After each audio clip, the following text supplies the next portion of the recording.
my name is Anthony Cusimano, and I'm about to teach you something about the concept of abstraction. When you hear the word abstraction, you might think about an artist that cut off his ear to give as a gift for a lady of the night. So that type of abstraction is actually an artistic movement. But have you ever actually considered it as a concept? I assume you said no. The video actually works much better if you did. Just go along with it. The concept of abstraction is actually pretty amazing, and it makes just about everything we say and do better without our knowing it's happening at all. Abstraction is actually a super old concept. Many smart dudeologists believe the term reared its pretty little face between 50 to 100,000 years ago. And they believe it is a concept that is tightly tied with the evolution of language, which itself is an abstract concept. Very chicken and the egg kind of thing going on. So we're going to get more into that in just a bit, but first we're going to define what abstraction actually is. Now, the concept of abstraction itself is surprisingly simple. Webster defines abstraction as the act or process of abstracting, the state of being abstracted. Webster, that is not helpful at all. You can't use a word to define a word. Look, my definition is this. Abstraction is the simplified summary of something startlingly more superfluous. Put that in your dictionary and smoke it, Webster. That's a 5 times alliteration, and I didn't have to use the word to describe the word. Now, to break it down further, you can think about abstraction in a similar vein to that book report you wrote on Alice's Adventures in Wonderland in the 4th grade. You present just enough information in your summary to get the general point across, but don't incorporate every detail about Alice's address, Lewis Carroll's rampant drug abuse, or the concepts of constant subversion, let alone take on the idea of the inability to apply practical logic to any scenario in the novel.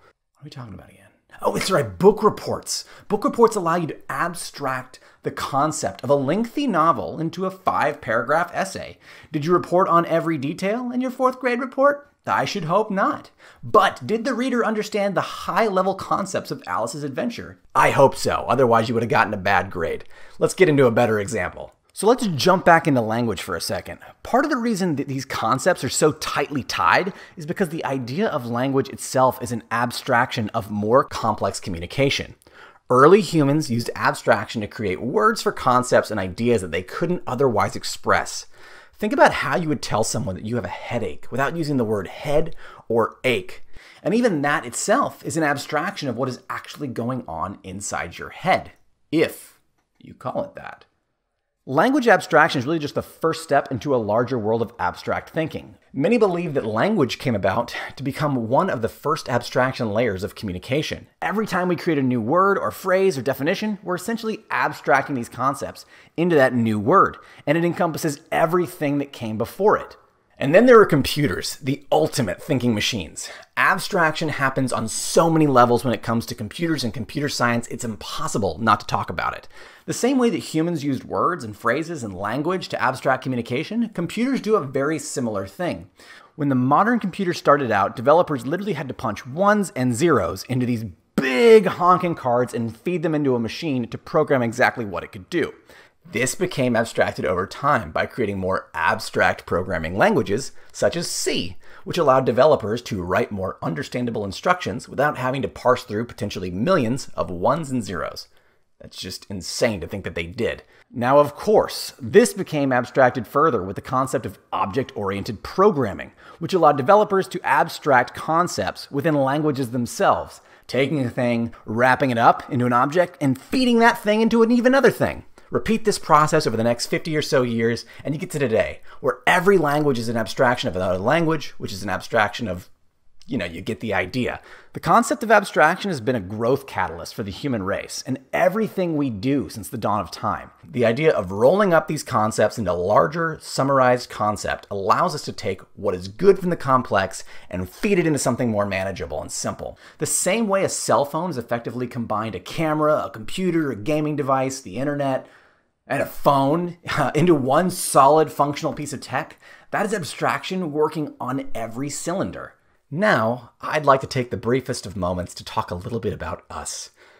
Here at Veritas, we strive to make abstraction work for our customers' data centers.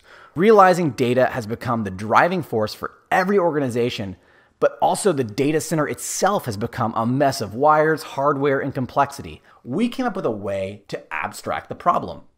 With our enterprise data services, we are effectively abstracting the complexity out of the data center, making data highly available, protected, and understood so admins can get back to doing, well, whatever it is that they were actually hired to do. Back in the good old days of the dinosaurs, backup admins had to manually find, manage, and make copies of all of their important data when they had time for it. Not only was this unreliable, but it was totally based on their own preference for what they thought mattered most. Now we jump to today, and we seek to protect everything under the sun with more storage that costs more money, with more data to manage every second. Now neither of these situations is ideal because we haven't abstracted the actual problem. Managing data complexity requires many underlying complex systems, but creating that abstraction layer allows for a more automated, intelligent, and simplified experience. Gone are the days to buying more storage, intelligently and efficiently trying to find and protect exactly what you need before you even realize that you need it. That is the power of abstraction with Veritas Enterprise Data Services. So whether you're summarizing a movie for your friend, developing a better way to communicate, you can thank the concept of abstraction. And if you enjoyed this video, you can thank me, Abstracthony. I mean, Anthony. Geez, I've said the word like 100 times over the course of this video, and I'm sure you all hate it by now. I need a nap just to rest the vocal brain cord. So thanks for watching. Tell your friends and go out there and abstract something, whether it's a word, a concept, or your entire data center. Peace.